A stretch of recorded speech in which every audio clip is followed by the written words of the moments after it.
The ceasefire in Gaza is hanging in the balance tonight after claims that the body returned to Israel was not that of a hostage. Hamas pledged to investigate after Israeli authorities said the remains were not those of a mother whose 2 dead sons were returned yesterday.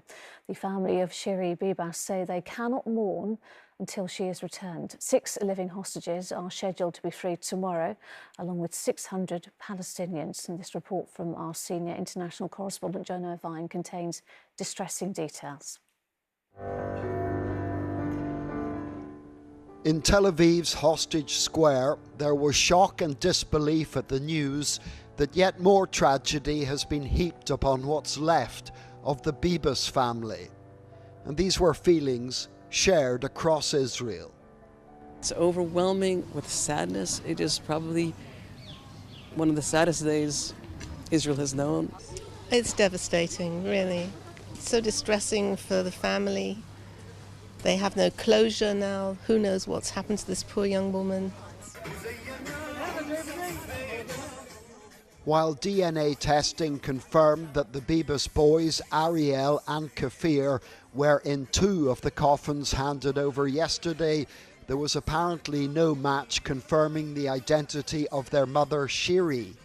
The IDF say the body of a Gazan woman was found in her place. Mrs. Bibas' sister-in-law has responded on social media using pet names for her dead nephews. לולי ופירפין, סליחה שאני עוד לא יכולה לבכות עליכם. אנחנו מחכים לאמא שירי. Hamas claim that Mrs. Bibas' remains were mixed up with those of a Gazan woman also killed in an airstrike that destroyed where she and the children were held. But the IDF says that's a lie because forensic evidence shows that the small boys were not killed by an Israeli bomb.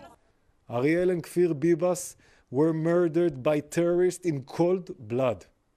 The terrorists did not shoot the 2 young boys.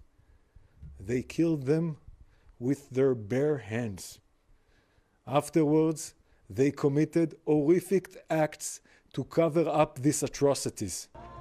For Israelis, the fate of Shiri Bibas and her boys has become a never-ending horror story that is hardening attitudes and making the Gaza ceasefire vulnerable. 6 living hostages are due to be freed tomorrow, but by this time next week, phase 1 of the truce will be over, and with serious negotiations on phase 2 yet to start, the ceasefire itself might also have run its course by then.